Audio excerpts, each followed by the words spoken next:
Okay, everybody. Busy I've been, guys. What's shaking, everybody? It's your boy King of the Golden State coming at you with another haul video, especially books I picked up from Free Comic Book Day that came out just recently. Shout out to those who participate in Free Comic Book Day as far as shops go. And for as pretty much, not just shops, consumers, everybody who really supported their LCS and other LCSs around their area. I pretty much got a stack, pretty much what everybody else got, but I'll show them anyway. But before that, I'm going to start showing off stuff like this. But before that also, be sure to like this video and also share, comment, subscribe. And yeah, that's about it. Starting off with this book, guys. Got this one off a Whatnot sale from my buddy Keep It Thorough Comics. Spider-Gwen number 12. That's a Retailer Summit variant from 2016. There's some books on Whatnot that can be had, and this is definitely one of them. And I'm not sure if this is like a big book or anything, but I think I got this for lower than what it's worth. And if you guys haven't checked out Whatnot, you guys probably should give that a shot and see if there's anything out there that's worth your while. Yeah, Spider-Gwen number 12, Retailer Summit Edition. That was pretty cool. Went to one of my LCSs, and I was hoping these were still there. And lo and behold, they were. I was able to pick up 2 copies of Doctor Strange and the Sorcerer Supreme number 1. Raphael Albuquerque cover. Both pretty much about cover price, about $4 to $5. Pretty stoked to see those still sitting around. In great shape too. I might have to send either one or both of them in. I'm gonna flip through these pretty quick, guys. A versus X number 7, or round 7, I guess. I guess it went by rounds. I think I have a whole run of this somewhere in my collection. I just never got around to reading them. I think I need to read them. It's a Matt Fraction run. So this is where I believe Namor declares war on Wakanda. That's what's so big about this thing. And there's talk about Namor being the new bad guy on the next Black Panther movie. So we'll see how it turns out. God, I wish Chadwick Boseman was still alive. This would have been epic stuff, man. Totally epic stuff. Went to another LCS to pick up some other books too, but this was pretty cool. Got this for $2. Not so sensational She-Hulk, basically. Newsstand copy, and it's also the first appearance of the Gray She-Hulk. So I used to have this when I was a kid, and I sold it back to another comic shop, and it's kind of cool to just get this one back in the collection. Didn't even realize it was the first appearance of the Gray She-Hulk. Kind of went through a couple. I'm gonna show a few of these real quick because I know everyone's probably got the same damn thing. But grabbed a couple of Free Comic Book Day stuff. You know, like the We Live. Got a couple copies of The Last Days.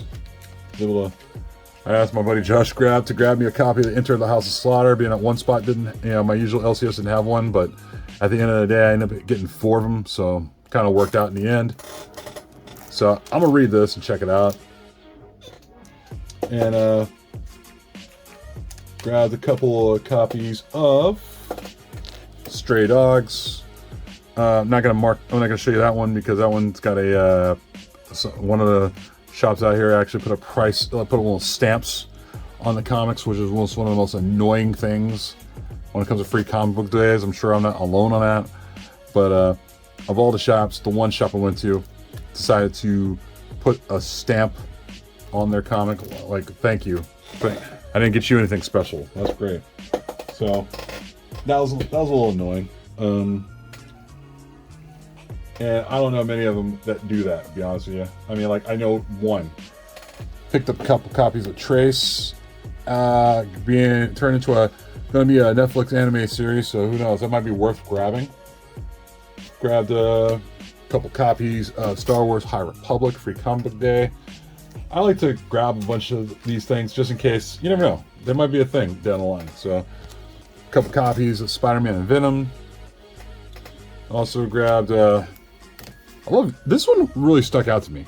Vampirella. An Alex Ross cover. I think it's a reprint of a Vampirella issue, but what's not a reprint is obviously a Vampirella cover. And I thought a really cool Alex Ross cover. That was really cool. I like that. I don't read this, but the fact that it was free, I was like, screw it. So I got a couple of copies of Red Room by Ed Pisker. Who knows? I mean, I heard good things about the Red Room, and it's got these pretty wild variants. So that was pretty much my stint on Free Comic Day, you know. I got a bunch of single issues, but actually, yeah, it's, like this one, don't know what it's about, but I just like the whole Breakfast Club, you know, homage, or whatever. School for Extraterrestrial Girls. Like, whatever. I don't care. But there was that. Also earlier in the week, I went to my LCS and grabbed a couple of variants. Hardware Season 1, that's the 1 in 25 Ricardo Lopez variant. Ricardo Lopez Ortiz variant, excuse me. You know, at first I thought this was a cool looking cover. And now I look at it more, I'm kind of like, it's okay. It's okay. You know? Grabbed the 1 in 25 Infinite Frontier variant from the shop too. Thought that was pretty cool. Grabbed a 1 in 10 John Boy Myers variant for Eve number 4. Grabbed a 1 in 15 Locati variant for the Campisi, the Dragon Incident, which I think is, you know, I got the regular cover. I thought it was pretty cool looking. So I figured, why not, you know? Nah. What else did I grab? I grabbed some other books too. Another shop I went to. Got a couple copies of Justice League of America. I think this has like I guess something going on. I'm not sure if it's with Titans or whatever. But I was able to grab these for like $8 each. You know, not too bad. Not too bad. Found this one in high grade. It's a Batman Whitening Gyre number 1. That's the Gene Ha variant. Love Gene Ha's work, man. Really does some great stuff. Grabbed another copy of Wonder Woman Annual number 4. I guess it's a cameo appearance of Yara Flor. Maybe I'm wrong, maybe I'm right, who knows. Grab that. Also found this in a dollar bin. Timely Comics, The Ultimates number 1. Believe it or not, this actually goes for almost about the same price as a regular Ultimates, you know, which is kind of weird. It's like a reprint going for the same value as a regular one. So found a reader's copy of X-Men number 4. That was in the back issue bin. That's something I pretty enjoyed picking up. Had this on hold. A Silk number 5. That's a 1 in 25 Jong variant.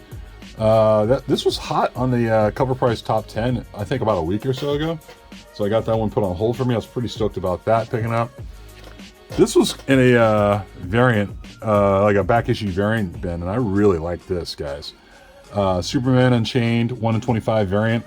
Got it for $5, and it's a variant by Gilliam Mock, and I like how this looks. You know, it's an appropriate. It's unlike Marvel, who puts like say Spider-Man, but for some reason put X-Men on the cover. This is appropriate to the title, even though it's not appropriate to the story, because I don't think Silver Banshee's in this story. It's Superman in Superman Unchained, but it's got Silver Banshee as villain on the cover, which is really cool looking. I like this cover.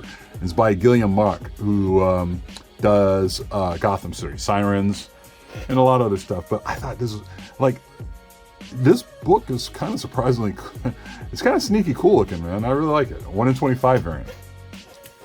Also, my buddy saw some of these on the new release shelf at this one comic shop that we went to, and I overlooked it, but he pointed it out, and props to him on that, because if he didn't point it out, I would never have saw this. I totally just flipped by me.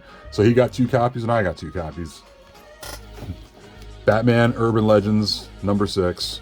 This is where Tim Drake, you know, comes out as being bisexual. Whatever sells comics, I guess, right? I mean, but I was pretty stoked, man. I totally like glazed by this while I was going through all the new releases on their shelves at this comic shop I went to, and yeah, this is crazy. I was like, oh shit, that's pretty cool. So I got a pair and he got a pair, and you know, we're even. You know, good for him. Also, one of the shops I went to had this, and I was pretty damn excited about this one. Sideways number 1, Comics Pro variant. I need to press this and get it cleaned. This is a book that's going to have to be. I usually have a line of books that need to go and get pressed and slabbed and such. This one's gonna have to make it to the front of the line because it's a Comics Pro variant. It's a very rare variant, and yeah, it goes for a number. That's all I gotta say. It doesn't go for a crazy number. Well, I don't know. It depends on your value of your wallet, I guess. But it definitely goes for a number, and I'm really stoked about this. All I know for sure is this was definitely on a Cover Price top 10 shakers list, and I was like, I know I've seen that book before. Went back, and lo and behold, there's this damn book sitting right there, and I'm so happy about this book. So definitely gonna send this one to get graded. Hopefully it comes back a 9.8 because that one made me really happy. Also got this one here. There's a Black Panther number 5. It's a let me see if I get this straight. 1 in 15 variant by Greg Hildebrandt. That was pretty cool. Also grabbed this unlockable variant, black and white variant of Abbott 1973 number 4. It's a Jim Bartell variant.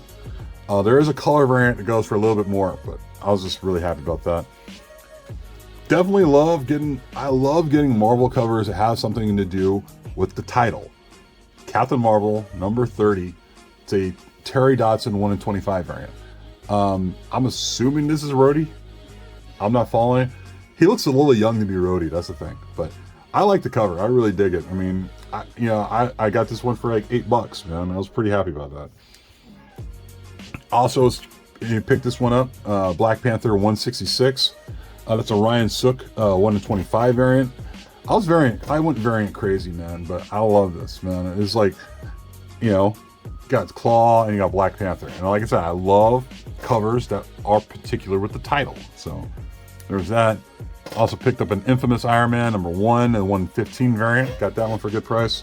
I love how it's like, Doom and Iron Man is pretty cool. Ivan Rice variant here of Bright as Day with Deathstorm on the cover. I haven't followed Bright as Day for the longest time or at all, and I just love that cover, man. Going back to Robin, picked up a Batman Widening Gyre number 3. That's a Gene Ha variant. That was pretty cool. Nice variant to pick up. Also picked up the David Mack variant of Justice League of America number 53. That's something I really dug picking up. And then, of course, this other shop picked up Amazing Spider-Man number 9. It's a Ryan Stegman variant of Rocket punching Groot.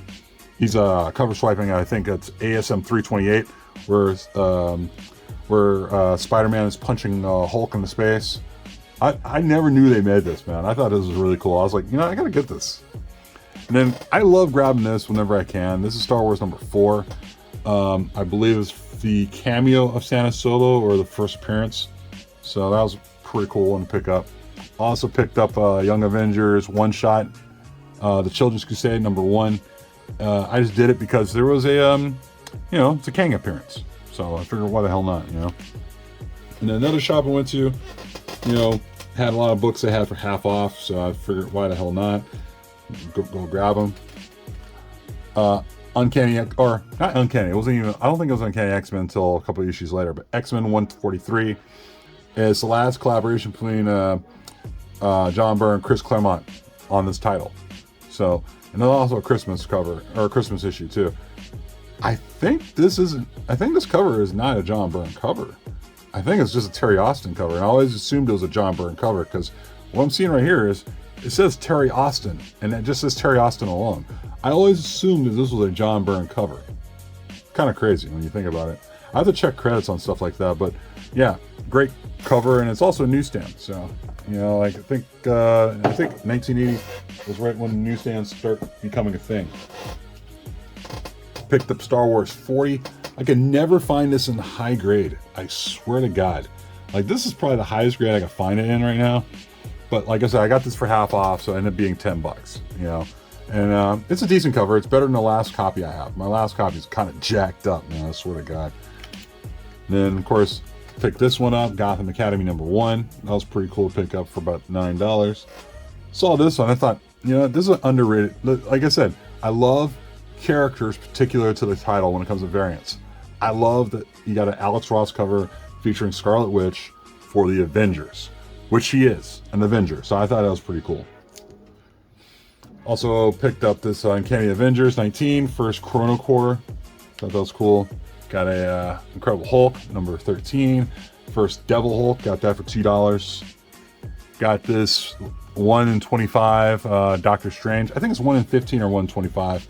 No real particular thing. It's a Butch Geist 1 in 15 or 1 in 25 variant.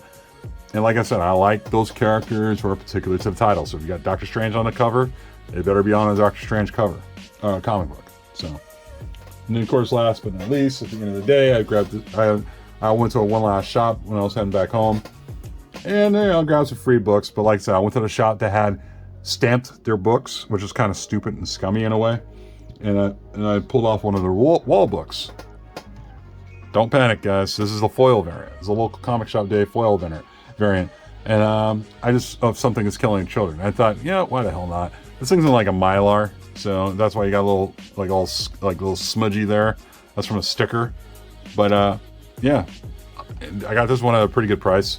Nothing to complain about, but there was that. And of course, earlier in the week, this was the book I had on hold for my LCS, and I was really, really happy they sold it to me. And this is definitely a potential contender. Maybe if it gets pressed, it gets a 9.6. If a 9.4, I'll be fine with. Amazing Spider-Man 238, first appearance of the Hobgoblin. This is one of my favorite Spider-Man covers of all time. I love this cover. There's something about it, you know, and it's by both the Romitas, both John Romita Jr. and Sr. And like, I know a lot of people say that John Romita can't draw, like John Romita Jr. can't draw. This is a John Romita cover, guys. Bear that in mind. So whenever there's that argument about whether John Romita Jr. can draw or not, please refer them to this. But then again, people will probably say, oh, well, John Romita Sr. inked it, which he did. But still, this is a great cover. And I was just, you know, like, I know this book goes for a lot, but price tag's right there. That's pretty much what I paid for it. I'm stoked. And this is definitely going to be another book moved up to the front of the line that's going to have to go to CGC and get pressed and slabbed and so forth. Actually, it's going to go to Erod, but, you know, 212. And then it's going to go to CGC. And I probably won't see this book until like March of next year for all I know, the way things are going with the grading and such. But that's about it, guys. You know the deal. You be sure to like this video, comment, subscribe, also share so other people could comment and subscribe. But that's about it. Other than that, I'll talk to you guys later.